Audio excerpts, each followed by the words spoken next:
Karuni ken revolo na tui wase ono. Asa kaiwe ila isa ko ira na luvenda na profita. Reida manda. Enda sa tiko o sosunga na nanda tiko tiko ongo. Taulango manda kina tsuritani. Kamende taundu i kouta. Mai kina indoa na kau. Ia. Menda waka taka mai kia. Indoa na nanda i tiko tiko. Menda tiko kina. Asa kai ko koea. Dola hoiani. Sa kai indua.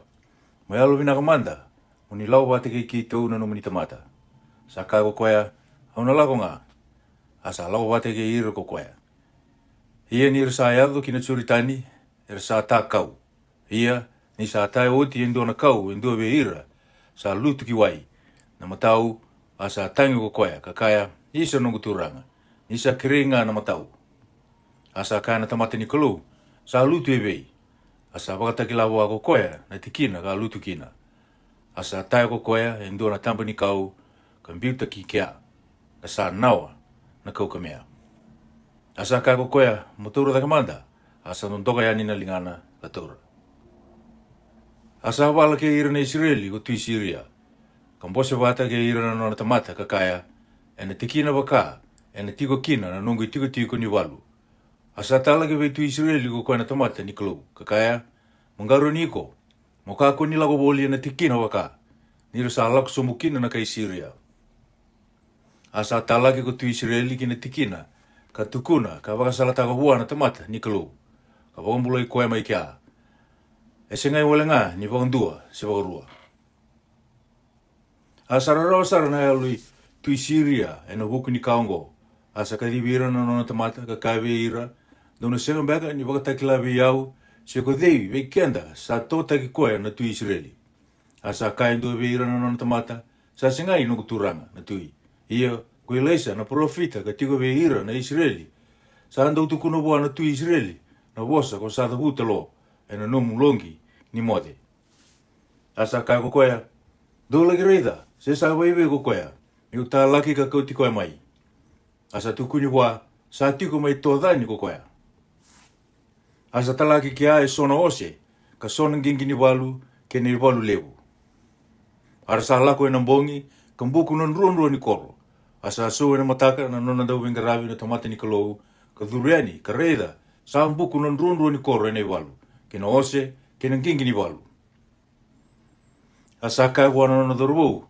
Isa nongu turanga. Adhaba mendaru takawa. Asa kai ko koea. Ka kuni rere. Nira sa leo bunga. Era sa tiko ke ikendaru. Ka leo leilai. Era sa tiko ke ira. Asa masu e leisa kakaya. Ke muni tioba. Muni bagan rata manda. Na matana. Me rei rawa ko koea. Asa bagan rata na matana na dharubu ko tioba. Asa rei ko koea. Ka reida. Sa oso. Na ulu ni wanua e nose. Kena ngingi muka wanga. Era tiko ba wuli ti leisa. Ia nira sa laku sombuwa. Sa whamamasu e tioba. Hoi leisa kakaya. Muni e viti ira manda na tamatongo. Mera matamboko. Asa e viti ira ko koea. Mera matamboko. Me wakana wose e leisa. Asa kai ve iro e leisa. Sa salatani ongo. Asa korotani ongo. Dau muri au. Kau na kau tikim dau buona tamata. Dau sa wakasangaratiko. Asa kau tira ki Samaria. Ia nirsa yadu ki Samaria. Sa kau e leisa. Ke muni tioba.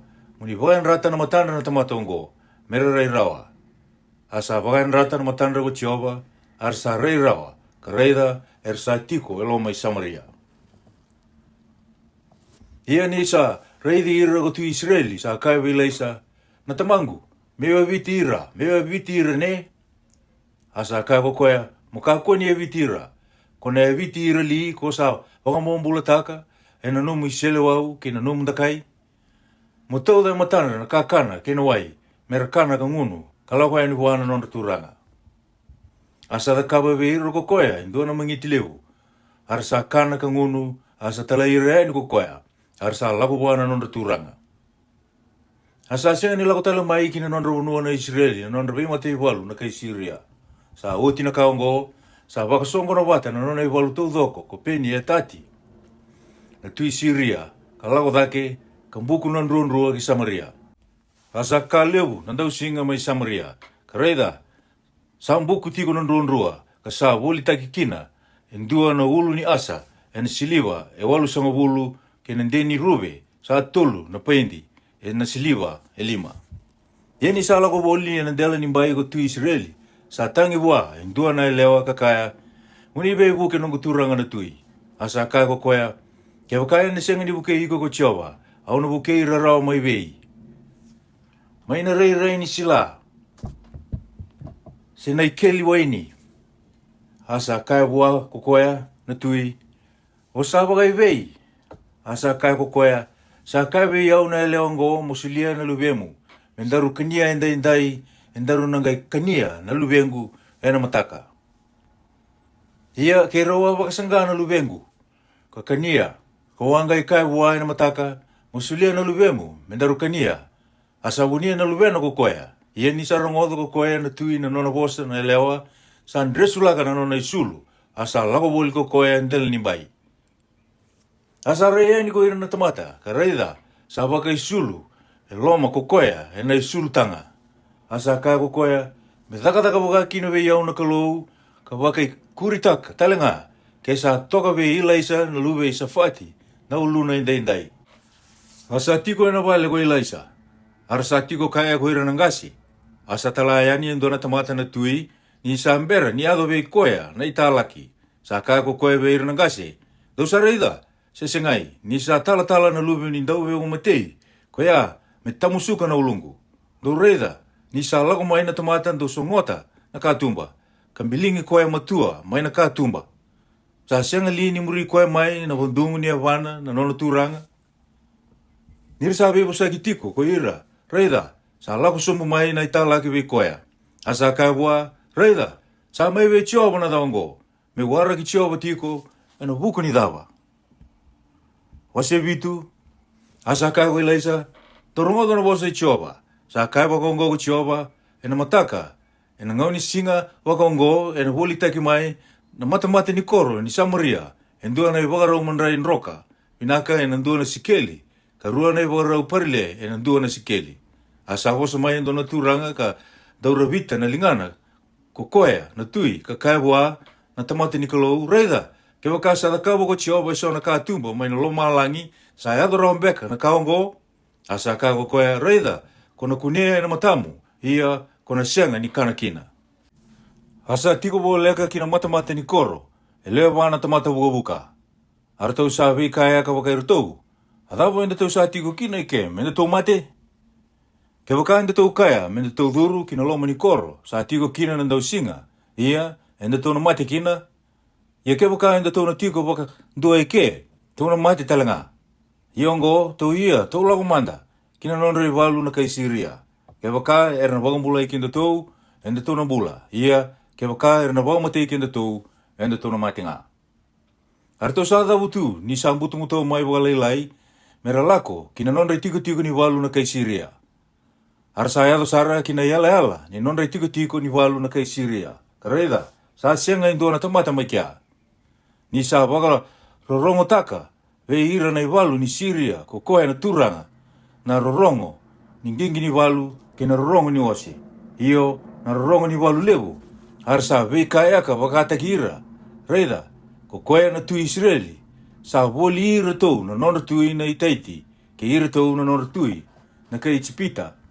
Mera mai sikiti kenda. Harsa ia kan ro. Ni sa mutu mai wakalailai. Kan biuta na nona vei walilada. Ke na nona ose, ke na nona asa. Iyo, na tiko ni walu sa toka nga karsa nro merambula kina. Ia, ko ira tau na buka ungori, ni ira tau sa eado kina yala ni tiko ni walu. Ira tau sa dhuru kina ndona walelada, ka kana ka ngunu. Ka kauta tani mai kina na siliva, ke na koula, ke na isulu, ka laki bunia.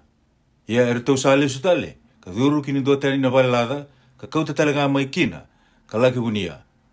Ira tau sa ngai wai kaya ka wakata ki ira tau, sa sianga ni ndondono na ka enda tau sa takaba. A singa ni rongo, inakan na singa ongo. Ia enda tau sa ngalunga, ke waka enda tau sa waraka mi kinda na mataka, ena dobu kinda tau na kada. Iongo, tau laki tukuna, kina vale ni tui.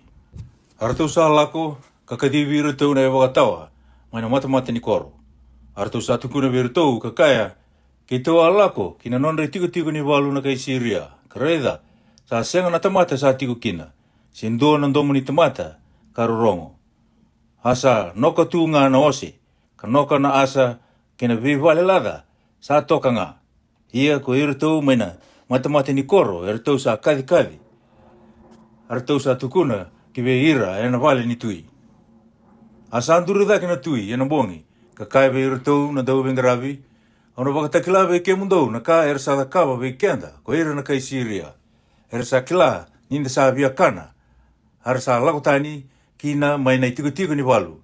Me huni taki ira, ena were, nira kaya, nisa thureani, mai na koro, enda na turi ira mbula, enda na ngai dhuru kina koro. Asa wosa, endua ve ira tau sa andau vengaravi, koya, kakaya, me sona nonda, me kauta manda i limona ose sa wotu, e loma ni koro, raida, tau sa tautou wata, kena leo vunga keda ngani Israeli sa wotu kina. Kara tau sa tautou wata, kena leo vunga keda ngani Israeli sa mati. Ia, menda tala manda, menda reida. Rangai kauta e ruana, ngingini walu kena ose, asa tala na tui, mera muria na nonri walu na kai siria. Kakaya, lagi reida. Kartau sa lagi muri ira, kaya dhoba na choritani. Ka reida, sa oso walenga na salatu e na isulu, kena yaya. Era sa mbiuta tani na kai siria nira sa wagaririani. Asa lesu mai ko ira tau katalai, ka tukuna wana tui. Harus adura ni ko ira na tamata, kaya naka na nonre tiku ni walu na kai siria. Asa volitaki endua na iwarau manrai nroka vinaka, endua na sikeli, arua na iwarau parile, endua na sikeli, me wakao na wosa ichova. Ia sa lisia ko koe na tui na turanga, karavita iliu na lingana. Me watawa na matamata ni koro. Arsa mbutu ki koe, mai na matamata ni koro, koe ira na tamata, asa matikino ko koe. E wakakakai na tamata ni kalou, o koe ka wosa ni sala ko sombu we koe na tui. Asa yadu me wakaka wosa taka ko koe na tamata ni kalou wana tui. Ni sa kaya, e na voli taki, e rua na iwagarau parile e ndua na sikeli. Kandua na iwagarau mandrai nroka minaka, e na sikeli e ndua. Mai na matamata ni koro mai Samaria. E na ngau ni singa wagongo, e na mataka. Asa wosa wana tamata ni kalou na turanga koea kakaya, reida, ke wakasa da kawa ko chiova, e so na ka tumbo melo malangi. Sa yadu rao mbeka na kaongo, asa kaya ko koea, reida, kona kunia na matamu, ia, kona senga ni kanakina. Asa yadu waka kino wa. Nira sa mbutu-mbutuka, ko ira na tamata, mai na matamata ni koro, asa matikina ko koea. Wase walu, asa kaya ko ilaisa wana elewa, kapakambula na luveana ko koea. Mo ia, kamunda ulako ke ira na nomu leo ni vale, kalaki tiku bulangi ya nduna kunua ko sa tiku bulangi rao kina. Isa waka dhora na dau singa ko chova, kana dau singa na kunua kaya mbagi bitu. Asa dhabu tuna elewa, kasamuria na nono bosa na tamata ni kalou. Asa lawai ni ko koea, ke ira tau na nona leo ni vale, ka tiku bulangi ya nona kunua na kai Filistia, kaya mbagi bitu. Ia ni sa uti bitu na mbaki, sanga ilesu mai na elewa, mai na nona kunua na kai Filistia. Kalaki tangi buana tui, e na huku ni nona vale ke nona bonua. Aro sabi ko sakitiko na tui, ki esai, na nona doro bou, na tamata ni kalou. Asa kaya, mo tukuna manda mai ve iau, na kali abu ke ngā katakaba o ilaisa. Ia ni sa tukuna tiko buana tui, ni ka wakambula ko koea, indua sa mate, sa angai lako mai na elewa, o koea ka wakambula na lubeana ko koea, ka mai tangi buana tui, e na huku, ni nona vale, ke nona bonua. Asa kaya ko kiesai, ke muni na nongu turanga na tui, ongo na elewa, ongo talenga na lubeana, ka wakambula ko ilaisa. Asa taronga na elewa na tui, asa tukuna wa ko koea. Asa lisia wa indua na obisa ko koea na tui, ka kaya, mawakasuka na nona ka kerenga, ke na hua ni nona bonua kerenga, mai na singa, ka lako tani kina e na bonua, kaya dhoba na singa ongo. Asa lako ki tamasiko o ilaisa, asa tau mate o peni a tati na tui siria. Asa tukuni wa kabaka, sa lako mai kike ko koe na tamata ni kalou. Asa kaiwi Yesieli na tui, mo kauta manda indua na kani loloma, ka laki tawa ki koe na tamata ni kalou. Ka tarungi chioba bua, ka kaya, au nambula tale mai na mate ongo se sengai. Asa laki tawa ki koe, ko Yesieli, ka kauta indua na kani loloma, iyo na kai so mai na kawi naka ketanga e tamasiko. E lata rao na ka meli a wasanga wulu, ka lagi tu e matana. Ka kaya, sa tala iau be i kono luwemu. Na tui siria ko penia e tati meu kaya, au na mbula tali mai na mate ongo se sengai. Asa kai bua wi laisa, mola ki kai bua, e rawa ngā mbula. Ia, sa wakatakilawi au chiova, ni na mate waka indino ko koya. Asa wakareidi koe mo tua sara wakantinde ka ngai mandua. Asa tangi ko koe na tamate ni kalou. Asa kai ko ese eli. Adhawa ko sa tangi kina na nungu turanga. Asa kai ko koea. Ni usakila na kada kona da kaba ve ira na Israeli. Anondra ve koro bombai. Kona wakama.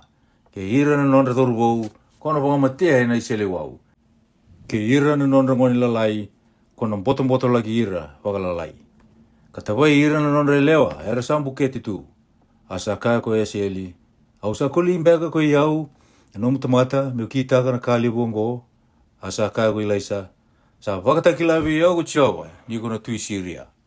Sangai lako taini we ilaisa ko koea, ka lako bua na nona turanga. Asa kai bua ko koea, hadapa sa kai we iko ko ilaisa.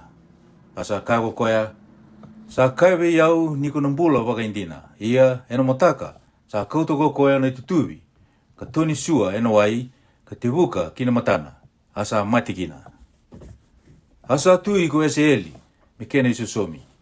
Ia, na kene kalima ni ambaki chorami na tui Israeli, na luwe e api, ni sa tui chuta o chio sefati, sa tega vuu me lawa ko chorami na luwe chio sefati, na tui chuta. Sa tolu sanga ulugarua na nona ambaki ni sa ambuli me tui. Asa tui tiko me Jerusalemi ka ambaki walu. Asa muria ko koe na nona rebalabala na tui Israeli, me wakasa da kaba na matingali e api, ni sa watina na luwe e api, asa ndodakada ko koea, ena mate i chiowa. Ia, sa senga ni via wa, kau moko te kira na chiuta ko chiowa, ena huku i te vita na nona i talatala, me wakaka kai hua, me sulieti ko ngā hua na dina, ve ira talinga na luwena. Ena nona ngauna sa mbese, ningarawi ira tiko na chiuta, ko ira na itomi, kambulia endua tani me nona tui. Asa lago ya ni ko chorami, ki sea, ka lago watakaya na ngingi ni walu ke ngā. Asa tuda ka kokoya no bongi, ka mukuti ira na kaitomi, sa wabuli ti koya, ke ira na kapiteni ni ngingi ni walu. Arsandu inro ko ira na tamata, kina nona vale lata. Ia, sa mbese tiko ni ngarawi ira, na chiuta ko ira na itomi, ka dhobo na ngaunongo. Asa buki talanga ko ira na kai lipina, ena ngauna koya. Ia, ena kena woni talata kai chorami, ke na kakete nga sa takabu ko koya, sa sianga lini volai ena vola ni veka sa laka ina nona ngauna na tui chuta. Asa mo te wata ko chorami, ke ira na nona ngase, ka sa ambulu wata, ke ira na nona ngase ena koro i te vita. Asa tui, ko esa ia na luvena, me kena isosomi. Ena kena katini karuani ambaki chorami na tui Israeli, na luwe e api, sa angai tika buu me lawago, esa ia, na luwe chiaromi na tui chuta. E rua sanga uvulu, karuana nona ambaki ko esa ia, ni sa ambuli me tui. Asa tui ma Jerusalemi kaya mbakindua. Ia na ia tinana, ko adala ia na luwe omirai na tui Israeli. Asa muria na iwalawala ni matangali e api ko koea. Kantau dhaka e na mate i chowa, me wakana matangali e api. Ni sabei ungoni ko koea ke na vuvale e api, rawa lako ke chorami na luwe e api kina iwalu ke i ese eli, na tui Siria mai remodi kiliati. Arsa vueta ki chorami na kai Siria. Asa lesu tale ki Chesrieli ko chorami na tui. Mbula mai na vue, era vueta ki koe kina mai rama ko ira na kai Siria. Nirawa veivala ki Esieli na tui Siria. Ia ko esa ia na luwe chorami na tui chuta. Sa lako somu me reidi chorami na luwe api mai Chesrieli ni sa vueta ki tu ko koea. Wase diwa. Asa ka diwa indua be ira na luwenda na profita ko ilaisa. Ka kaibua, mawauda na tulomu, ka kauta na tawai wai ongo, elingamu, ka lako ki remodi kiliati. Ia niko sa yado kina, mongarai cheu mai kia, o koea na luwe chio safati, na luwe ni mesai, ia mudhuru, ka kaya me tudhake ko koea, na kenda tau maliwa na wekana, ia mongai kauti koea ki longi. Mongai taura na tawai wai ka livia ki nuluna, ka kaya, sa kaya waka ongo ko chioba, au sa lumuti ko mo tui Israeli. Mga indolawa na katumba, kan roho, ka kua ni wawa. Asala ko yani ki remodi kiliati na turubou, ia na parofita dorobou. Ia ni sa ea kino ko koea, raida, tau sa tiko ko tau na kapiteni ni walu. Asa kai ko koea, sa andua na nongo bosa veiko, na kapiteni ni walu. Asa kai ko cheu, veidei, veikito kerenga, asa kai ko koea, veiko, na kapiteni ni walu. Asa tudako ko koea, ala ki thuru ki vale. Asa libia ko koea na wai ki no luna, asa kabua, sa kaipo kongo ko Jehova na nonda kalou na Israeli, au sa lumutiko, nonda tui na tamate Jehova, iyo nonda tui na Israeli. Ia kona mokuta na matangali e api na nomu turanga, ka meu thunru waka ve Jezebeli, na kendrandra na nungu itala na profita, ke na kendrandra na itala kedanga i Jehova. Ia ena rusa kedanga na matangali e api, ia kauna munduka ve e api na tangani kedanga. Iyo, ko koea sa songola ki koea, sa lagoboli e Israeli. Ia kauna dakapo na matangali e api, e tautau vata ke na matangali Jeroboami na luwe ni pati. Ka tautau vata ke na matangali pasa na luwe e Aija. Ia na kuli, e na kania na yango i Jezebeli, e na tiki ni vonua mai Jezreeli, ka na sianga indua me mbuluta. Sanga ino lava na kātumba ko koea kanro. Asa adhuru ya no cheu, ve ira na tamata ni nona turanga, ka sa taruangi koea indua. Sabi na kabeka, adhava lago mai kina ve iko, na lia koea. Asa kai ve ira ko koea, dosa kila na tamata, kena kasa tukuna. Arsa kaya, elasu, mo tukuna manda mai ve kito. Asa kai ko koea, sa vosa wakaongo ve au ko koea, sa kai wakaongo ko Jehova, au sa lumutiko mo tui Israeli. Ersanga kusarawa, kandui taura ya andua na nona isulu, ka te vuka me tiko kina, ko koea e dhake na i dhambe. Arasau ubunda bui ka kaya, sa tui ko cheu, asa mbuki vere taki chorami ko cheu, na luwe Jehoshaphat na luwe Nimisai. Yesa ka te wai rimodi Gileadi tiko ko chorami, ko koea ke ira kedenga na Israeli, e na hukui, Esieli na tui Syria. Asa lesu chorami na tui me wangmulai Jezreeli, mai na vue, sa vue taki koe kina ko ira na kai Syria, ni sa veivala ko koea ke Esieli na tui Syria. Asa kai ko cheu, ke waka sa alo mamdou ongo me ka kunin ro indua mai na koro, me laki tukuna mai Jezreeli.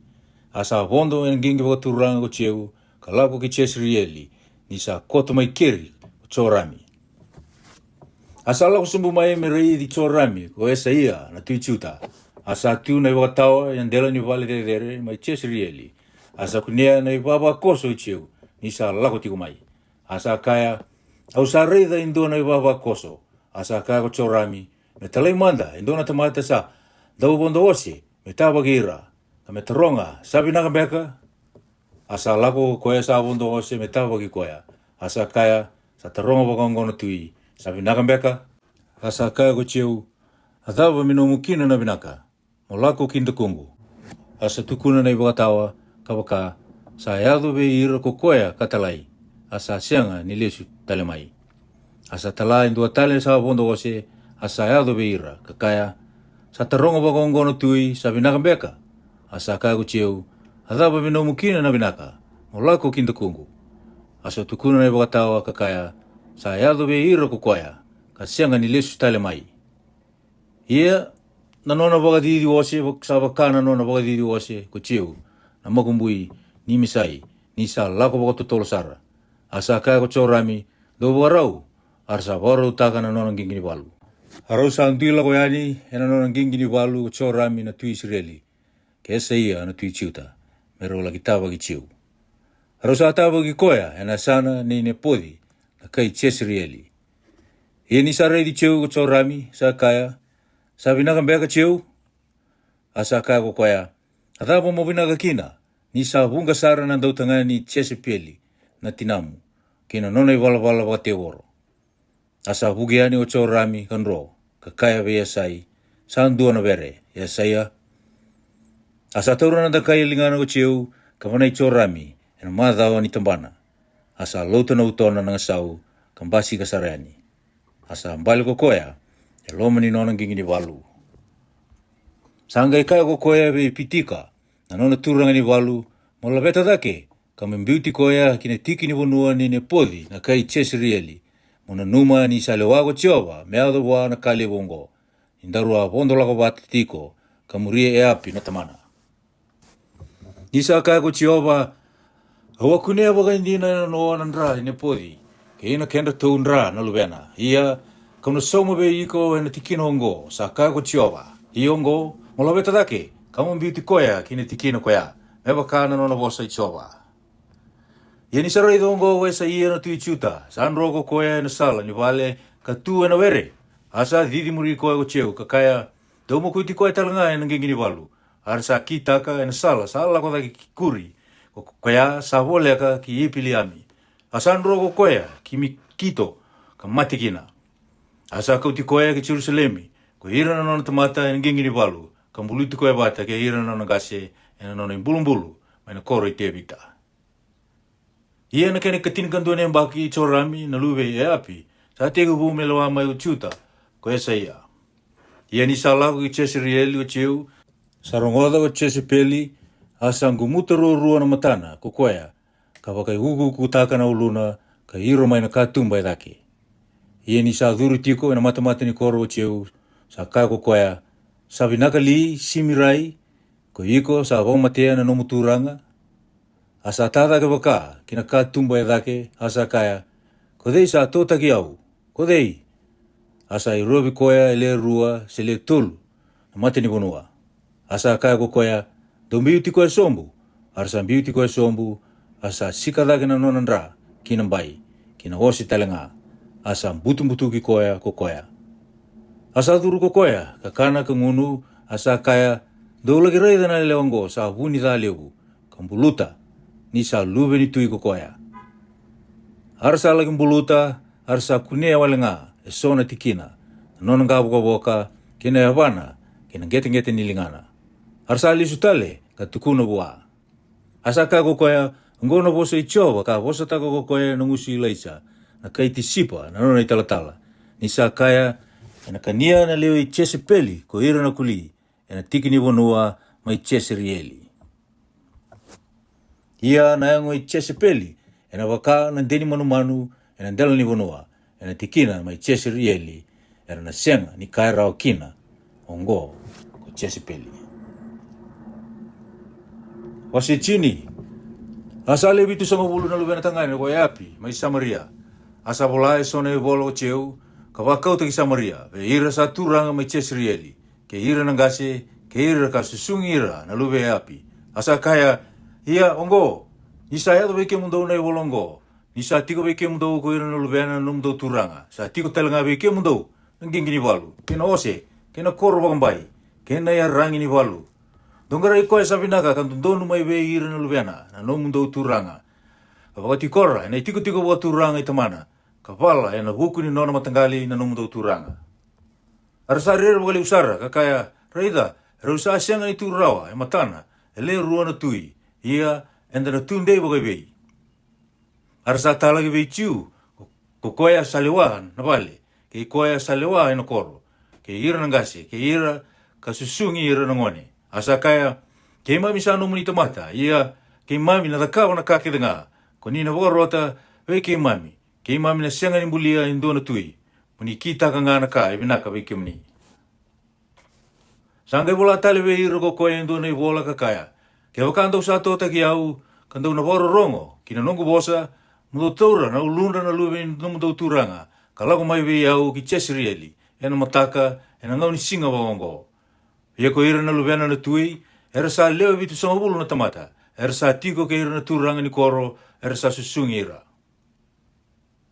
Ia ni saya do be ira na ibola, era sa tauri ira na lubena na tui, era leo vitu sama bulu, ka mukuti ira, ka tungana na ulundra, kina sowa, ka waka utaboa ki Cheserieli. Asa lapo indo na tamata talai, ka tukuna boa, ka kaya, era sa kauta mai na ulundra na lubena na tui. Asa kaya ko kaya, dombinia mai, na mata ni koro, me rua na imbini. Kame mataka manda, ia, ena mataka, sa dhuru eni ko koea. Kala ki tu, ka kaiwe ira kerenga na tamata. Dau sa yalo ndondonu ko ike mdou, raida, ko ang buki bere taki koea na nongu turanga, ka mukuta. Ia, ko dei sa mukuti ira kerenga ngo. Dau kila manda kina, nina sianga ni lutu kina ngele, indua na mala ni wasa i choba. Ka wasa taka ko choba ena buku ni matangali api. Ni sa the kawa o tiko Jehova na kasa wosa taka ko koea. E na ngusu I laita na nona I talatala. Asa mo kuti ira kethe ngā na kena wo ni matangali e api mai tiesiri e liu chiu. Ke ira kethe ngā na nona tamata turanga. Ke ira na wekana, ke ira na nona bete, ka me senga ni wo, wā, indua. Asa ata wutu ko koea, ka lako yani, ka lako ki Samaria. Ni sa e ato ko koea ki na wale ni dauwe koti sipi, sa tu e na sala. Sa sota ko chiu, ke ira na weka e esa ia, na tui chiuta. Asa kaya, hodoi ke o kemundou. Asa kaya, ko I kei tau na weka e esa ia. Ia kei tau sa lako sombu, me wakatingu ira, na luvena na tui, ke ira na luvena na ranandi. Asa kaya ko koea, dou tauri ira mbula.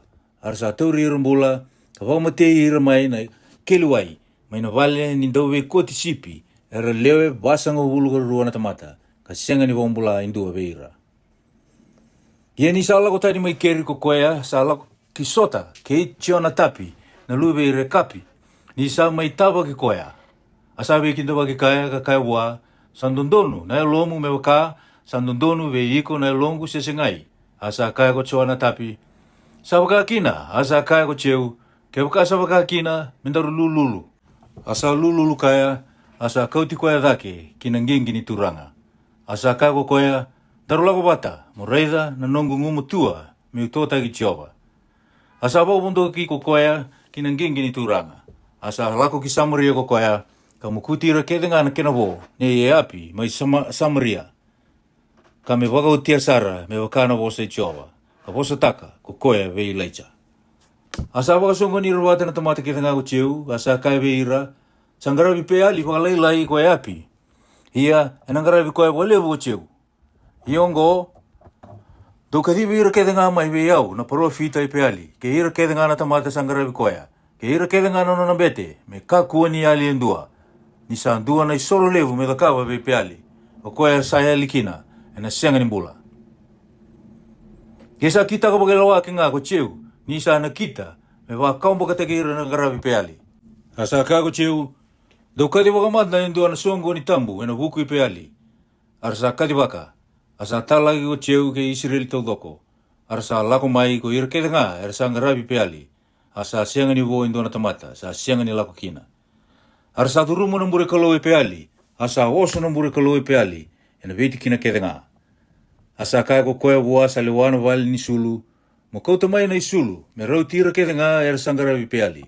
Asa kauta yani ve ira na isulu, asa lagi dhulu, kina mbure kaloi pe ali ko chiu, e tiona tapi na luwe re kapi, asa kaya ve ira era sangaravi pe ali, dongara, ka wakarai rai, desa tiko ke kemundo ke so era ngaravi Jehova, mera tiko ndondo ngā ko ira, era sangaravi pe ali. Era sangai dhulu, mera wakatambora na iman rali kena isoro kama, ia sa lisia ko chiu, mi tiko, e tau tumba I leo, walu sanga hulu na tamata ka kaya, ke sandro mbula indo ve ira na tamata kausa kauta mai, ki na loma mundou, o koea sa lewi koea, menro, ena mati ko koea, me kena isau ni tamata koea.